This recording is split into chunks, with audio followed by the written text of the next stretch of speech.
Wait, could it be? As I sat in the obstetrics and gynecology clinic, engrossed in my smartphone, a woman approached me. When I looked up, there stood my husband's colleague, someone I'd met before. She rubbed her belly, which was as big as mine, and said with joy, You're having your second one already? Looking at that belly, I guess we have the same due date, huh? What do you mean by second one? I admire how quickly you're doing it. Your first one is still about 6 months old, right? I was confused by what she meant. After all, the child I'm carrying is genuinely my first. It's actually my first one. My response made her expression freeze. I clarified. Her face remained rigid, and something felt off. I couldn't shake the odd sensation, so I confronted her. What followed was an unexpected revelation from her lips. My name is Erica Watson, 28 years old. I work as a salesperson in the apparel department of a department store. My husband, Michael, and I have been married for just half a year. We met at a typical group blind date. Michael works for an ordinary company, with an average salary and benefits. While living solely on his income would be challenging, I also work as a full-time employee, so there are no major issues. I've always wanted children, but if I were to give birth, I'd inevitably have to take time off work. To prepare for that possibility, I've been diligently saving money. However, my husband, Michael, isn't quite as cooperative. When I tried to make a packed lunch to save money, he flatly refused. Lunchbox? But I want to go out to various restaurants with my coworkers during lunchtime. But didn't we agree to save money together? We need to start somewhere. Saving is fine, but where to cut costs depends on individual values, right? I want to enjoy lunch with everyone. So, Michael, where do you plan to cut costs? Well, it's a bit. Yeah, various places. I'll find my own ways to contribute. Is that okay? Sigh. Understood. Despite being married for just half a year, our relationship is already showing signs of strain. We should be in love and aligned, but these differences in values are starting to bother me. Moreover, even though it has been a year since we got married, my husband and I still don't have any children. It's not that we didn't want them. Simply put, we felt it wasn't the right time to have kids. The reason being, over the past 6 months, my husband has spent money freely without much consideration for saving. Whether it's lunch expenses, in-game purchases, or sneakers he desires, he spends without hesitation. Consequently, his monthly income isn't exceptionally high, and he manages to use up most of it within a month. From the beginning of our marriage, we've each contributed $700 per month for living expenses. However, recently, my husband has been asking, Could you reduce my share a little? Just the other day, he approached me with this request. I'm sorry, Erica. It's about this month's living expenses. Could you decrease my portion a bit? Why? We already reduced it by $70 last month. Well, yeah, but things have been a bit complicated. Complicated? That's why I said you should bring a lunchbox to save a little money. It's not about that.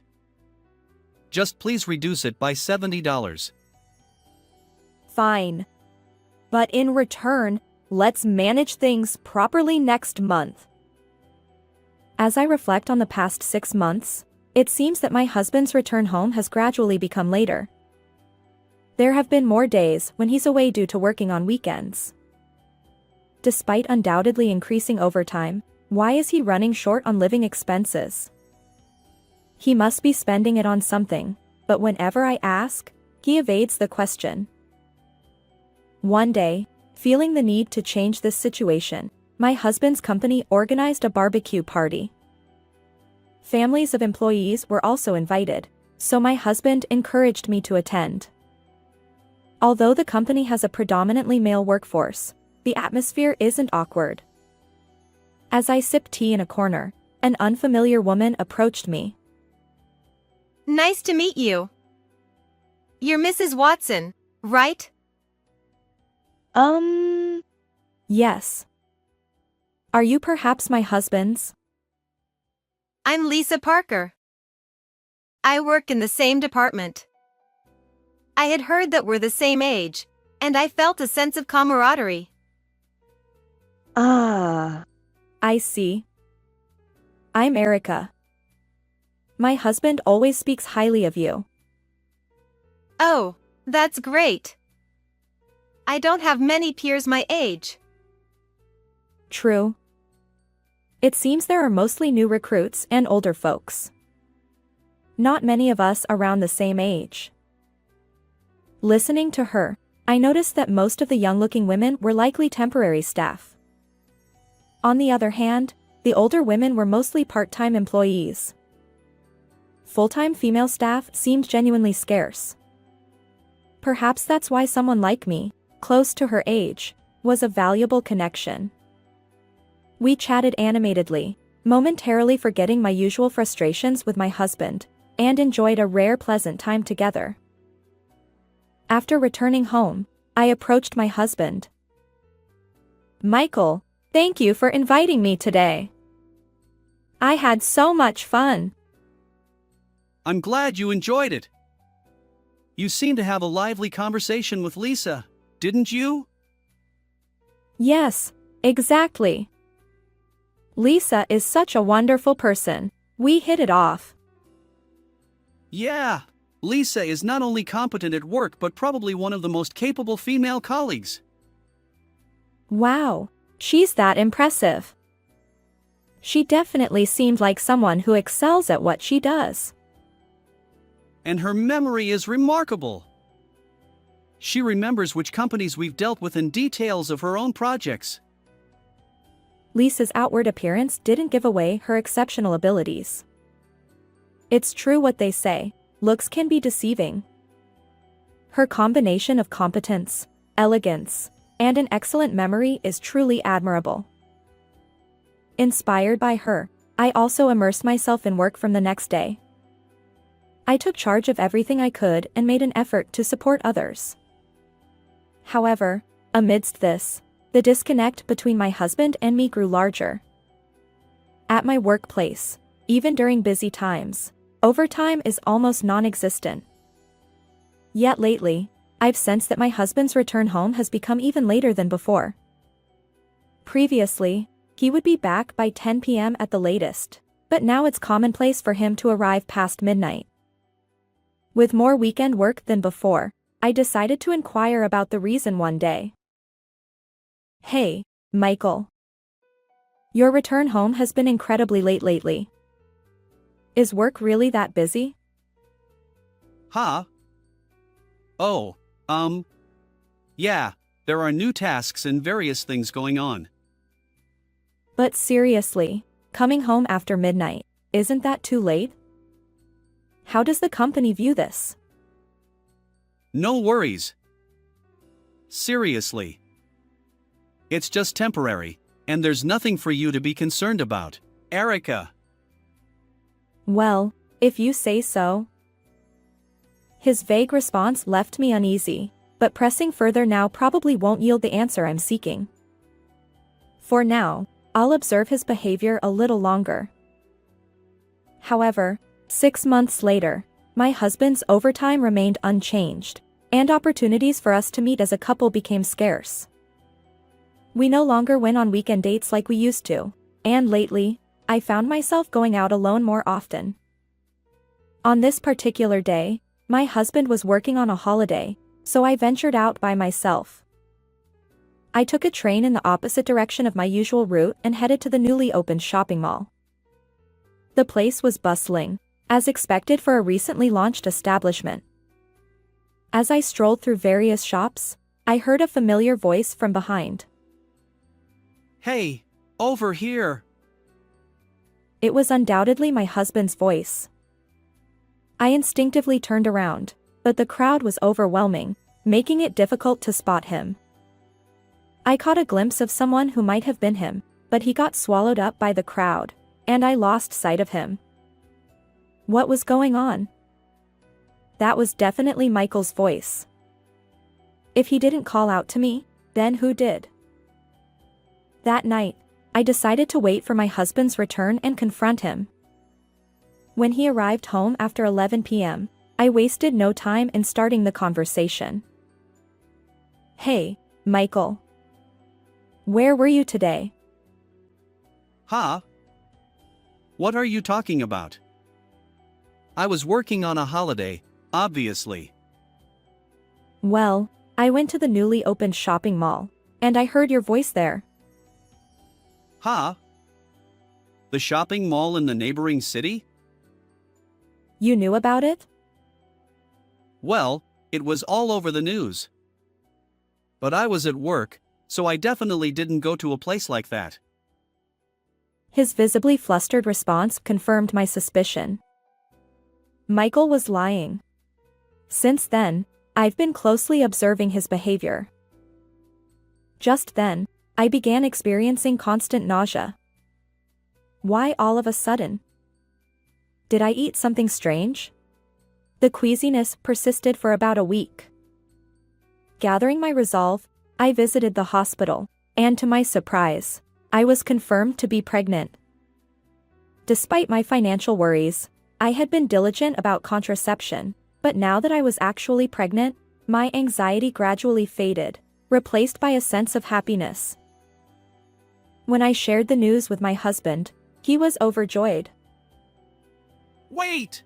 Pregnant? Seriously? Yet, there was a hint of tension in his expression. It seemed I had a severe susceptibility to morning sickness. Although I had intended to closely monitor my husband's behavior, I couldn't bring myself to do so. 6 months later, I entered the stable phase of pregnancy, and the morning sickness finally eased. Previously, due to the severity of my symptoms, my husband had accompanied me to doctor's appointments, but now that was no longer necessary. As I became accustomed to visiting the obstetrics and gynecology clinic alone, I made it a daily routine to browse baby products on my smartphone while waiting for my appointments. One day, I was unexpectedly approached. Huh? Could it be? When I looked up, there stood Lisa, a familiar colleague of my husband's. She gently touched her own belly, her face filled with joy. You're expecting your second child, right? Judging by your belly, our due dates might be the same, huh? Lisa? Getting pregnant with a second child while the first one is still so young, it must be quite challenging. By the way, were you pregnant with your first child during the barbecue party? Well, about the second child. I'm in awe of how quickly you're expanding your family. Your older child is only about 6 months old, right? I was puzzled by Lisa's words. The truth was, this child I was carrying was indeed my first. Despite my confusion, I hesitantly spoke up. Lisa, this child is actually my first. Huh? Your first? The one in your belly? Yes. This is my first child. Her expression froze. Something was off. Without hesitation, I confronted her. Lisa, why did you think this child was my second? Well, Please tell me. I can't ignore this. Erica.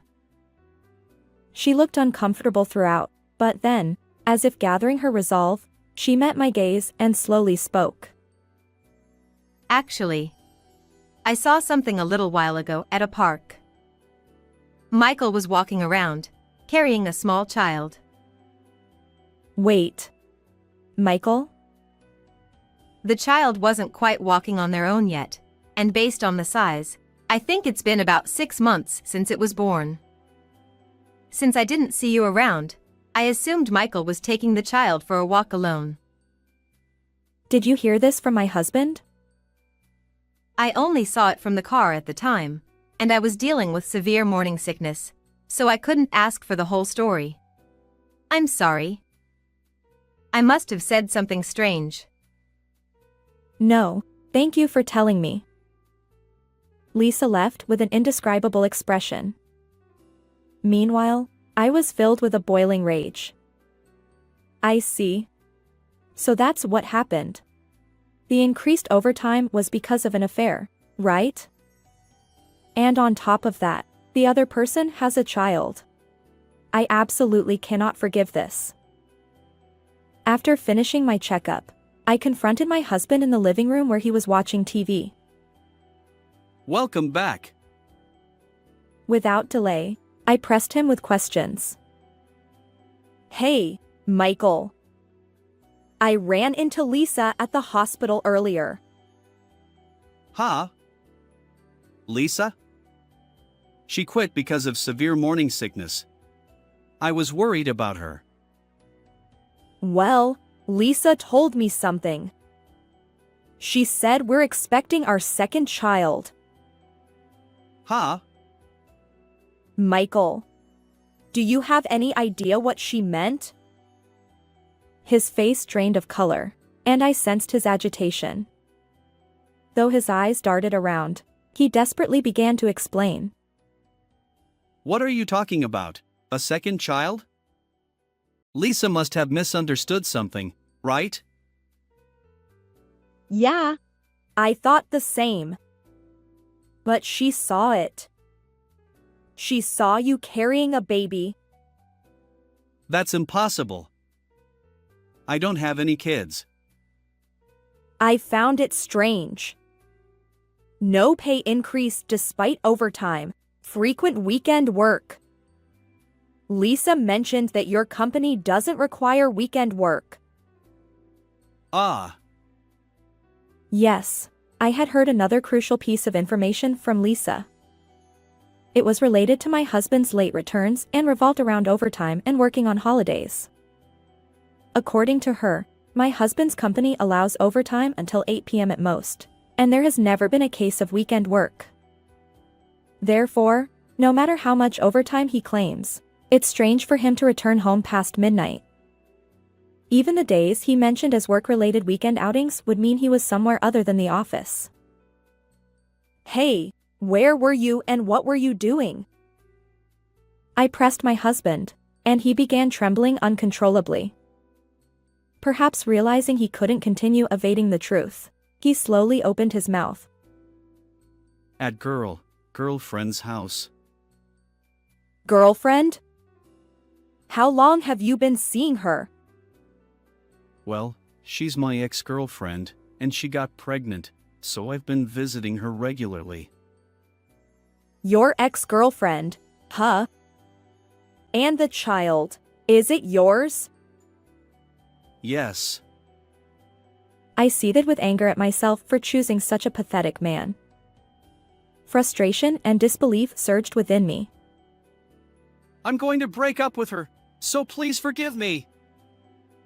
His attempt to sweep everything under the rug with those words made me raise my voice. You've got to be kidding. What do you think children are?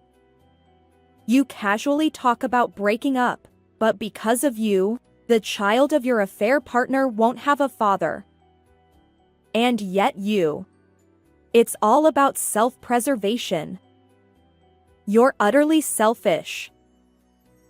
No! I just want to prioritize you. It was a momentary lapse with my ex-girlfriend. What? Disgusting. After all your selfish behavior, now you're spouting nonsense? You're the kind of scum who impregnates both me and your ex-girlfriend. Unbelievable. I'm sorry. I apologize. Please forgive me. Shut up, you scumbag. Never come near me again. You'd better suffer and rot in hell, you piece of trash. And don't forget, I'll make sure you pay alimony and child support. Got it? Be prepared. My words left my husband slumped and defeated. Ignoring him, I gathered my belongings and returned to my parents' home. Afterward, with the help of both sets of parents, I divorced Michael. A few days later, I hired a lawyer and demanded compensation from both my ex-husband and his affair partner. I won't forget to claim child support for the baby in my belly from my ex-husband. Michael was already financially strained, having depleted his savings. He borrowed money to cover all the expenses, but when Lisa leaked information about his affair to the company, he was transferred to a subsidiary in a distant location due to the upper management's anger. Now abandoned by his affair partner as well, Michael works tirelessly to pay child support to me. Meanwhile, I'm nearing my due date, entering the final stages of pregnancy. Although I'm scared since it's my first time, the thought of finally meeting my child makes me smile naturally. While my child may face sadness due to the absence of a father, I vow to protect them. After all, I am this child's mother. Soon, we'll meet. Wait for me. I gently stroke my swollen belly. With this child, everything will be okay. We'll find happiness together as parent and child. I silently made that promise in my heart. How did you find this story? If you enjoyed it, please consider subscribing to my channel. Until next time.